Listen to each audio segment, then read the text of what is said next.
Shabbat Shalom, amado pueblo de Israel, amada Mishpachá, preciosa familia alrededor de las naciones. Les saluda su Aj Mauricio Leandro López Ángel de la República de Colombia, enviando saludos y bendiciones para nuestros amados mentores, nuestro amado Morearón y nuestra amada Araceli de Morales, desde California, tripulando las asambleas Alfa y Omega, a través de las Kehilá de Yehoshua, por medio de las redes de Telegram, WhatsApp, Facebook y YouTube. Qué bendición, amada familia. También saludando a cada uno de los radioescuchas de Radio Shalom, la estación con el Ruach, al igual que el cuerpo de compañeros de milicia y estudiantes de raíces hebreas, aquí en las hermosas Kehilá de Yehoshua. Bien, mis amados, un día más de Yom Shabbat, un día de reposo en el Eterno. Qué bendición. En la unidad de su pueblo venimos reunidos hoy para estudiar la bendita Torah. Qué bueno es el Señor, bendito Abba Kadosh. Oremos a nuestro Abba. Bendito Abba Kadosh, te damos gracias, precioso Elohim, porque nuestra vida es cada vez visitada por tu preciosa presencia, por tu hermoso Ruach, por tu hermoso renuevo, por tu hermosa corrección del alma por medio de la bendita Escritura, de la bendita Torah. Gracias por la salvación en Yehoshua, quien es la salvación constante y presente, que siempre está en tiempo presente, tocando a la puerta y llamando, para rescatar a muchos dentro de tu amor y tu verdad, porque a ti nada se te escapa y tú eres Dios altísimo, soberano, arriba y abajo, el Dios de la oscuridad, el Dios de la luz, el Dios de toda la verdad, el Dios omnipotente y soberano. Gracias, hermoso Dios, por ese precioso Ruach HaKodesh. Habla el corazón de mis hermanos y hermanas en esta preciosa tarde, celebrando este Yom Shabbat. Gracias, hermoso Rey, porque a ti es toda la gloria y la honra por siempre, toda la exaltación para contigo, precioso Elohim. Bendito Abba Kadosh. Gracias te doy en el Shem de Yehoshua. Amén y amén.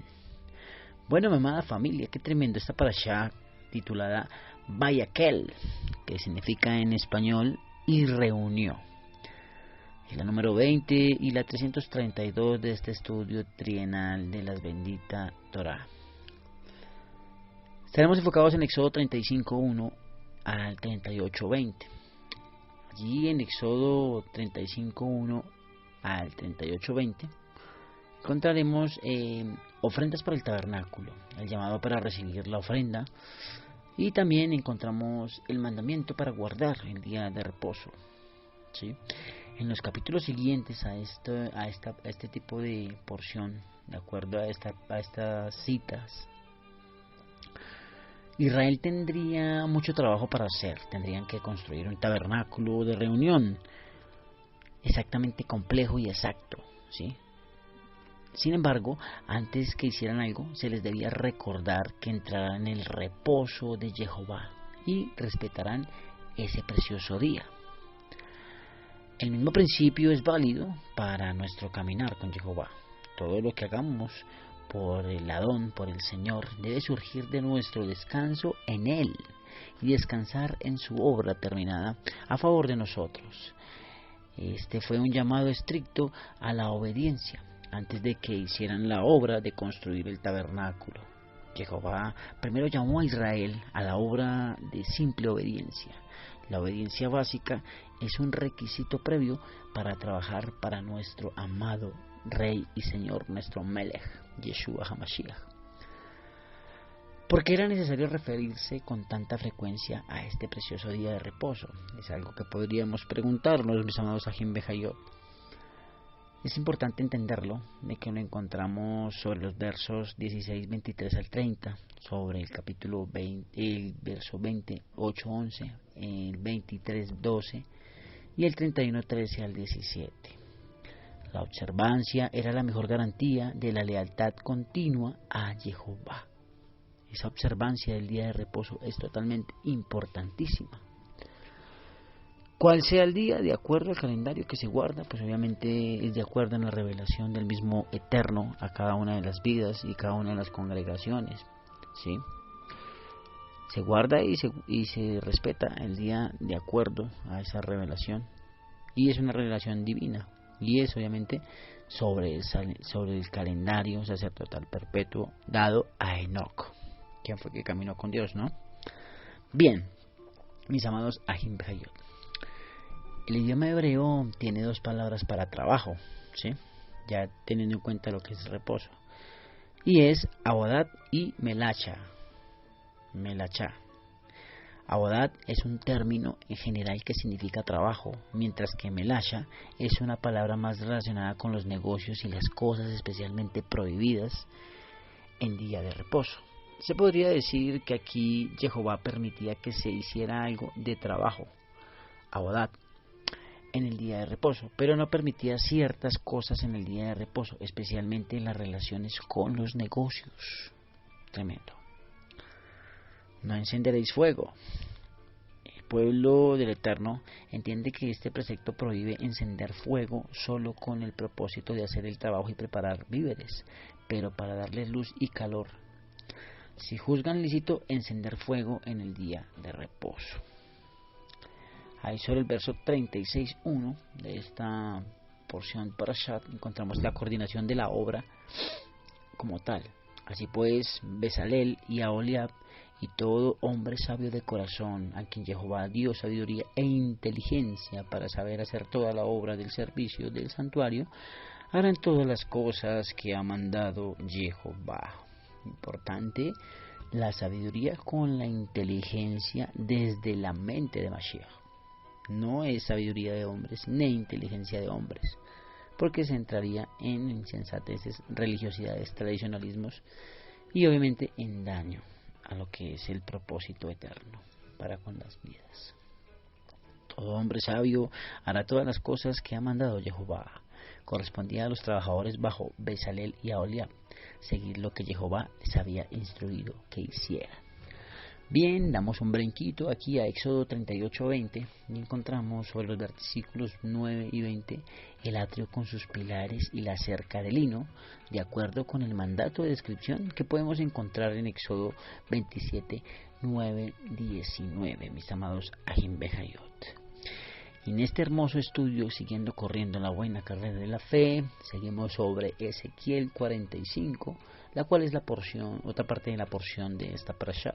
Ezequiel 45:16 al 46:24. Bien, encontramos ahí sobre los versos 13 y 17.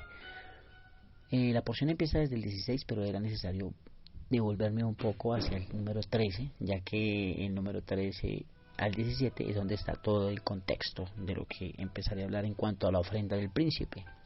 Jehová enumeró una variedad de cosas para ser usadas para la ofrenda en el templo de Ezequiel. Incluían elementos para las ofrendas de grano, trigo, cebada y aceite y para el sacrificio de animales, en este caso el cordero. El pueblo tiene la responsabilidad de contribuir el mandamiento de culto público a Jehová. Ezequiel también asume que uno de los deberes del príncipe es administrar las contribuciones hechas por el pueblo. Primeramente para expiación, de acuerdo al texto de la Torá. Estos rituales de expiación conmemoraban la obra completa y terminada por nuestro Mashiach, Yeshua HaMashiach, amén, nuestro Melech y Rey, Yeshua, por el pecado, ¿sí? Que conmemoraba esta obra completa y terminada por Mashiach, por el pecado, a través del sacrificio de sí mismo. De ninguna manera eran eficaces, eran lecciones ilustradas y recordatorios para el pueblo de la maravillosa obra salvadora de su Mesías, de nuestro Mashiach. Y alabanza y oración le darían al Señor por su misericordiosa provisión para el pecado al ver estos recordatorios de sacrificio en la adoración. Lo podemos encontrar rememoradamente confirmado en Apocalipsis 5, 7, 14 como elegidos, no como simplemente llamados, ni tampoco escogidos, sino elegidos. Aleluya, bendito sea el Señor. Todo el pueblo de la tierra estará obligado a dar esta ofrenda para el príncipe de Israel, el líder designado por Jehová, probablemente David, según Ezequiel 34, 23, 25 y Ezequiel 37, 25, al igual que en Isaías 55, 3, 4 y en Jeremías 30, 8, 9 y en Oseas 3, 5. Está esta confirmación que probablemente se fuera David, refiriéndose en este movimiento cronológico de la Torá.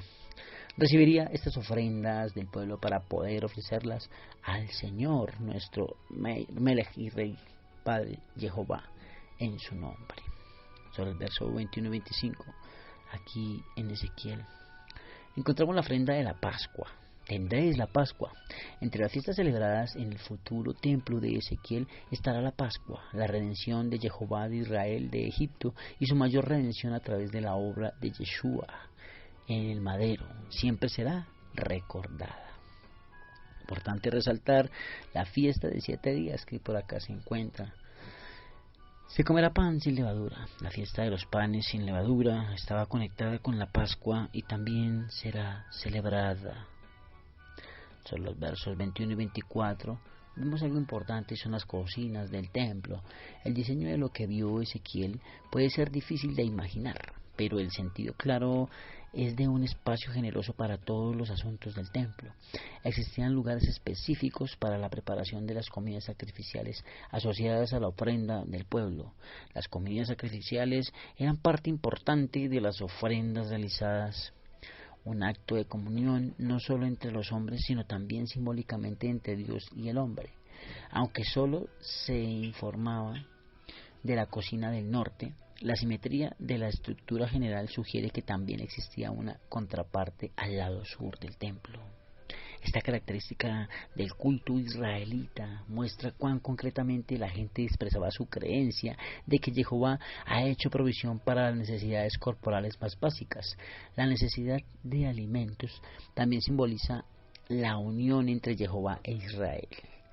El culto que se desarrollaba en el templo no se limitaba a palabras y gestos, incluía comer y la experiencia de compañerismo que surge al compartir una comida.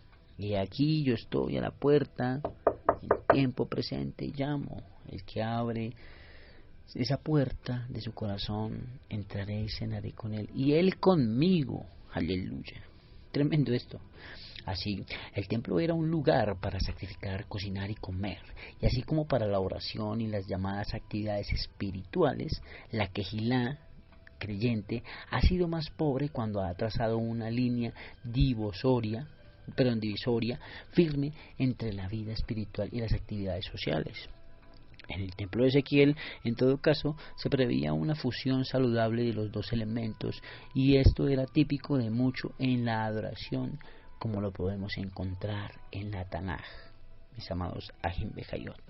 Bien, seguimos corriendo esta hermosa carrera de la Emuná, unidos en Ejat por medio del Ruach y el amor de nuestro Melech Yeshua HaMashiach, como cuerpo que somos.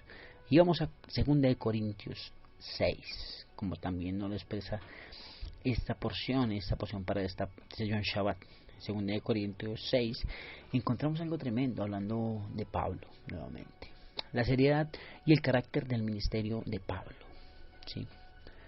Ahí sobre el verso 1 y 2 encontramos la responsabilidad de la gran oferta de Jehová. Pablo se ve a sí mismo como un colaborador de Yeshua HaMashiach, así como tú y yo podríamos verlos. Ellos son compañeros. Yeshua ha dado el ministerio de reconciliación, como lo podemos encontrar en 2 Corintios 5:18. Y ya que Pablo está entre los embajadores en nombre de Yeshua, de acuerdo a lo que vemos en 2 Corintios 5:20, él trabaja con Yeshua, así como tú y yo lo hacemos bajo la gracia inmerecida, pero también bajo el favor del Eterno, porque todo es de él. Y tenemos su mente y su corazón desde un nuevo nacimiento, desde esa tevilá, ¿sí?, en espíritu, alma y cuerpo. Bendito sea el Eterno. Qué trabajo tan sorprendente. Colaboradores suyos somos. No es que Jehová necesitara de Pablo o de cualquiera de nosotros, pero Jehová quiere que nosotros seamos colaboradores suyos para nuestro bien. Es como el niño pequeño quien sigue a su papá con su podadora de juguete mientras poda el pasto. Por el bien de la eficiencia le debería de decir al papá, el papá al hijo, que se quite solamente porque está en el camino, pero le hace bien al hijo que trabaje con el papá, y debido a que el papá ama a su hijo, quiere que sea colaborador suyo. Qué hermoso es eso. Somos el reflejo de Dios, y asimismo nuestros hijos siguen nuestros pasos. Es algo tremendo el ejemplo, el testimonio hacia los de nosotros, hacia nuestra familia y hacia nuestras generaciones. Algo tremendo, bendito. La palabra colaborador es en sí misma importante. Hay algo bueno y significativo en el trabajo.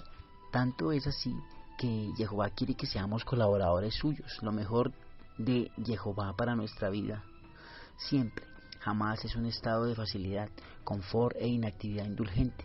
Aun si hiciéramos todas esas cosas como colaboradores suyos, Jehová quiere que seamos colaboradores suyos, no que estemos pasivos y adictos solo a observar y no a actuar. Porque no estaríamos haciendo la connotación profunda de la oración, que es hora y acción, ¿sí? Este pueblo de labios me honra, pero su corazón está lejos de mí, ¿sí? No podemos pretender decir y no hacer nada, ¿sí? Acciones desde el corazón. Somos colaboradores suyos. Pablo nunca dijo que Jehová colabora junto con nosotros. No es nuestro trabajo en el cual Jehová nos ayuda. Es su obra en la cual Él nos pide que seamos sus colaboradores. En lugar de intentar que Jehová nos ayude con nuestro trabajo, necesitamos averiguar cuál es la obra de Jehová y trabajar junto con Él. Sus asuntos. En los negocios de mi Padre me conviene estar. Aleluya. La ilustración de embajadores en nombre de Yeshua, como lo encontramos ahí en 2 Corintios 5:20, nos ayuda especialmente a entender la naturaleza de ser colaboradores suyos. Un embajador correctamente descrito como el que trabaja en conjunto con su rey, pero el embajador mismo no tiene poder o autoridad u orden del día propios de él. Todo está ligado a su rey, a su Melech, así como nosotros. El rey, el Melech, Yeshua HaMashiach por excelencia, delega poder y autoridad y revela sus órdenes al embajador. Y luego el rey espera que el embajador cumpla estas órdenes para glorificar su nombre y su voluntad, que es buena, agradable y perfecta. Aleluya. En el verso encontramos algo y es: os exhortamos también. Pablo nos dijo que Jehová estaba rogando por medio del ministerio de los apóstoles, como lo vemos ahí en 2 Corintios 5:20. Ahora Pablo también exhortará a los corintios creyentes. El exhortar es rogar, y Pablo no tiene orgullo para rogar sin tardanza. Muchas veces hemos entendido y malinterpretado el exhortar como si fuera regañar, y realmente exhortar es pedir un favor doblemente. Algo tremendo. Velando por el amor, desde el amor del Eterno y por el amor del Eterno difundido a las vidas. ¿Y cuál era este ruego? A que no recibáis en vano la gracia de Jehová, la gracia de Jehová, la cual es Yehoshua, sentir la salvación de Yeshua en nosotros. Los corintios creyentes habían recibido la gracia de Jehová. No serían creyentes si no hubieran recibido la gracia de Jehová, pero habiéndola recibido eran culpables potenciales de haber recibido la gracia de Jehová en vano, así que Pablo les exhorta a que no hagan eso. ¿Qué significa el recibir la gracia de Jehová en vano? Tremendo, podríamos preguntándolo, cada uno allá en su interior de su corazón. Significa recibir la bondad y el favor de Jehová, pero estorbar la obra de la gracia en la vida de uno mismo y en la de los demás. Significa recibir el favor de Jehová y fracasar en lo que Pablo dijo en 1 Corintios 15:10. Pero por la gracia de Jehová soy lo que soy, y su gracia no ha sido en vano para conmigo. Antes he trabajado más que todos ellos, pero no yo, sino la gracia de Jehová conmigo. Aleluya. De acuerdo con 1 Corintios 15:10, si Pablo no hubiera trabajado tan duro como lo hizo, aún la gracia de Jehová le hubiera sido dada, pero en alguna medida hubiera sido dada en vano. La gracia, por definición, es dada libremente, pero cómo recibimos la gracia ayudará a determinar qué tan efectivo es el don de la gracia en nosotros. El término gracia es utilizado frecuentemente por Pablo para expresar los favores y privilegios ofrecidos a los miembros de la Kehilá de Yehoshua HaMashiach, de la Kehilá de Yeshua. En cualquiera de las denominaciones y lugares donde estén, Jehová ve el corazón. Y hay muchos siervos competentes del reino en toda la planicie tierra. No para referirse, esto lo dijo Pablo, a una gracia limitada dada en momentos especiales como la salvación, por ejemplo. Es ofrecida independientemente de la fe y obediencia del mismo hombre, pero no tendrá ganancia sin estas dos. ¿sí? Sin fe y sin obediencia no podrás tener la ganancia de la salvación. Y obviamente de la gracia. Tremendo, la interconexión.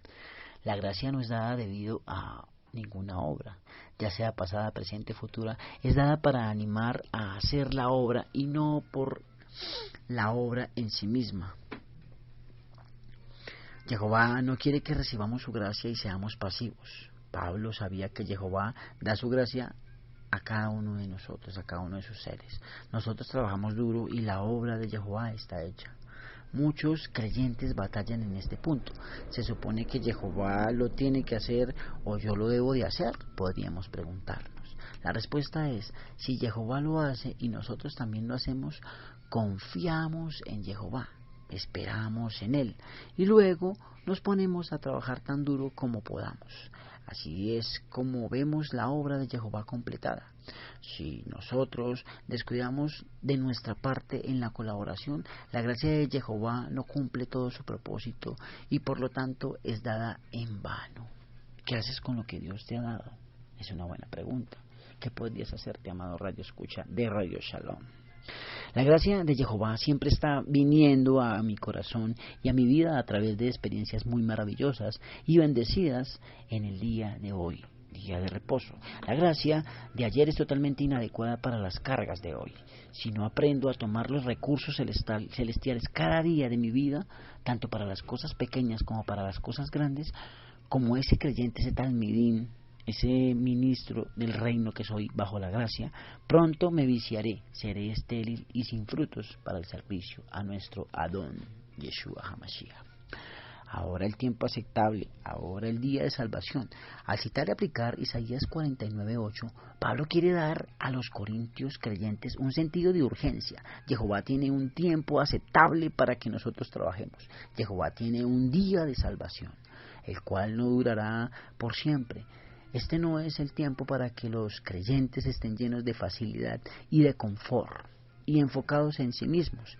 Es el tiempo para trabajar para el Señor, nuestro Adón Yeshua HaMashiach, y para ser colaboradores suyos, entendiendo de dónde vinimos, de acuerdo a lo que nos viene enseñando la Torah, de ese renacer en el Ruach del soplo que ha sido dado a esos soldados, como lo vimos la semana pasada con Ezequiel y los huesos secos. Ahí sobre los versos 14 y 18, Pablo les dice que estrechen su amor.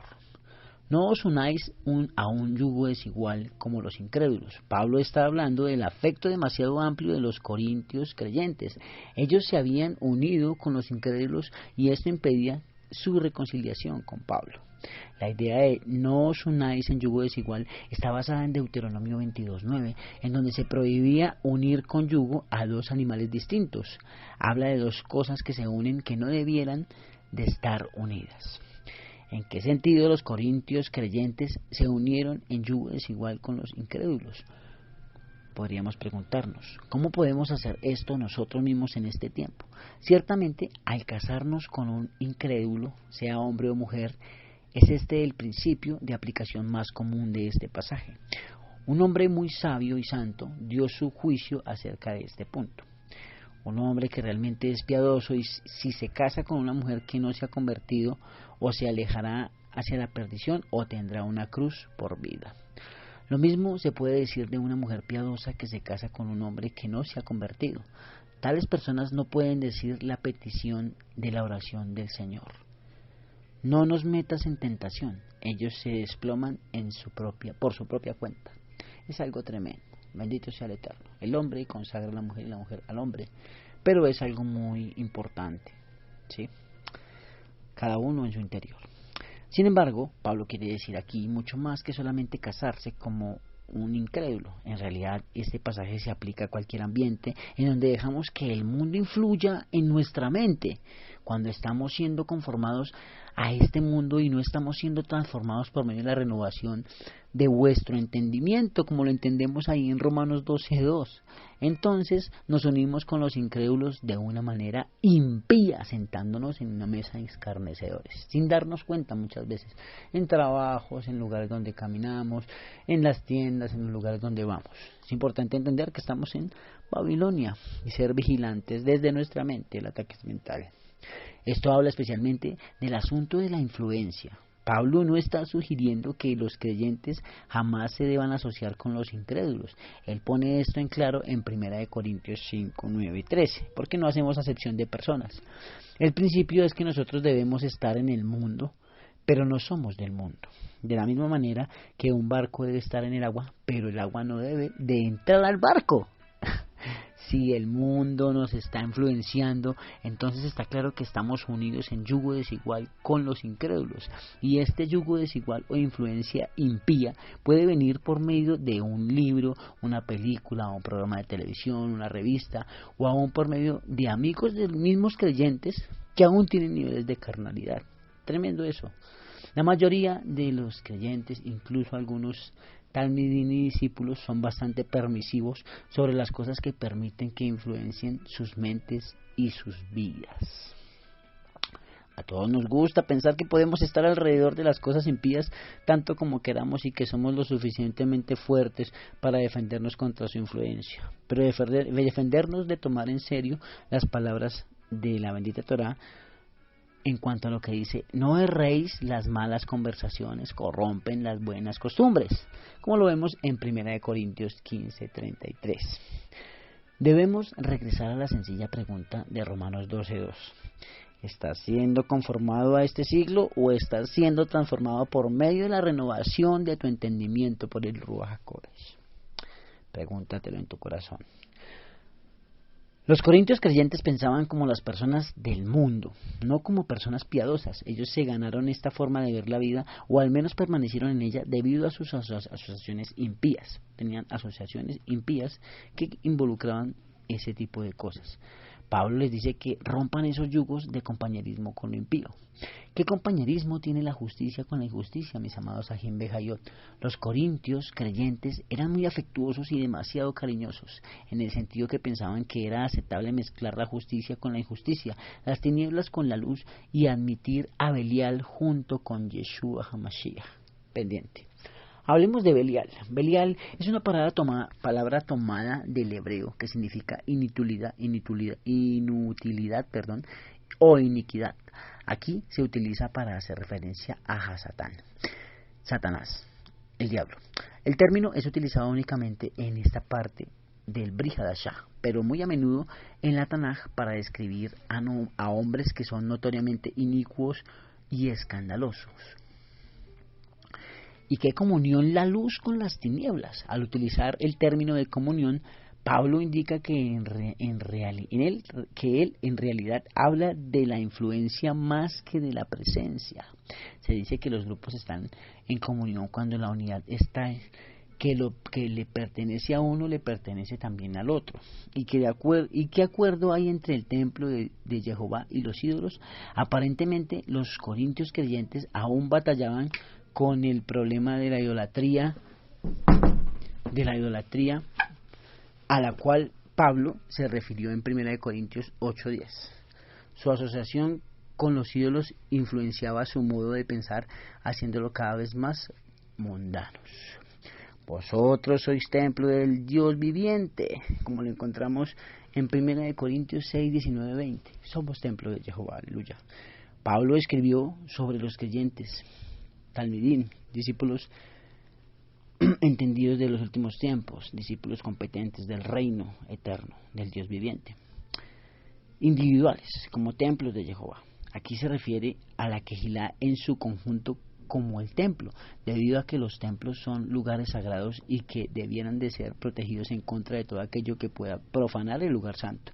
Nosotros debemos de proteger nuestro corazón y nuestra mente delante de nuestro Adón, de nuestro precioso Señor, tanto como lo hacemos con los lugares santos. Ahí en Ezequiel 37:26-27, traigo a colación nuevamente, nos dice que Jehová está en medio de su templo, habitaré y andaré entre ellos. E Isaías 52:11 nos dice cómo debemos de hacer el templo un lugar santo. Salid de en medio de ellos y apartaos. No toquéis lo inmundo. La promesa de y yo os recibiré nos recuerda que esto no es solamente una separación de la iniquidad, sino una separación para Jehová. No es cuestión de simplemente tratar de vaciar tu corazón y tu vida en cualquier deseo mundano. Es abrir ampliamente tu corazón para todo el amor de Jehová en Yeshua y dejar que éste te limpie y te ejercite bajo su poder en el Ruach, ya que en ti habrá una gran obra como la hay en mí, y es que nuestro corazón esté lleno de ese amor ágape que hablábamos la semana antepasada.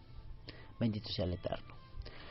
Pablo cita a Jeremías 31:9 para mostrar el beneficio de separarse de la influencia del mundo, una relación más íntima con Jehová. Y seré para vosotros padre y vosotros me seréis hijos e hijas. Siempre hay una promesa gloriosa para aquellos que están dispuestos a separarse de la influencia del mundo por el bien de la santidad. Mientras Pablo cita estos pasajes, no está necesariamente citándolos en palabra por palabra del hebreo o de la Septuaginta. Cuando Pablo cita las escrituras, generalmente las parafrasea, ¿sí? Una comparación de textos revela que él no se sintió atado a citar exactamente la palabra por palabra, sino de acuerdo al sentido, con el propósito de aplicar y mostrar la relevancia de la revelación para las circunstancias de sus lectores. Salid de en medio de ellos y apartaos. Este llamado trata con el problema de demasiado afecto, el cual Pablo mencionó en 2 Corintios 6:12. En realidad podemos amar mucho pensando que podemos solamente añadir el amor de Dios sin renunciar a las ideas de Hasatán y de este mundo. Recordemos que una de las semillas que fracasó en la parábola del sembrador tenía una tierra que era muy fértil, podría haber crecido completamente. Dice el Señor Todopoderoso, nuestro Adón Jehová. El título de Todopoderoso utiliza la antigua palabra griega pantocraker, que significa aquel que tiene su mano en todo. En todo el Brit Hadashah, la palabra es utilizada únicamente aquí en el libro de Apocalipsis. Pablo quiere que entendamos que es el Dios soberano del cielo quien nos ofrece esa opción como sus hijos, mientras nos separamos para Él, apartados del mundo. El llamado a la pureza y a la separación para Jehová fluye de la oferta de reconciliación mencionada al final de 2 Corintios 5. Un hombre no puede aceptar reconciliación con Jehová y vivir en pecado, debido a que el renunciar al pecado está envuelto en la aceptación de la reconciliación. Pablo nunca asume que los hombres puedan aceptar un beneficio de la redención y rechazar otro. Ellos no pueden tomar el perdón y rechazar la santificación. Bien, mis amados Ajim Bejayot, ahí en 2 Corintios 8 vemos un recibimiento que se le hace a Tito y a sus compañeros. Terminando ya esta porción, mis amados Ajim Bejayot, ha sido un gran honor poder compartir estos 32 minutos, me pasé un poco, pero el Eterno sea dándoles a ustedes la paz, la shalom que necesitan, y sobre todo que lleve estas palabras de convicción al corregimiento de sus almas, así como lo ha hecho con mi vida. Y sigamos esforzándonos y siendo muy valientes. Sigan en gozo, Leí Raot y Shabbat Shalom.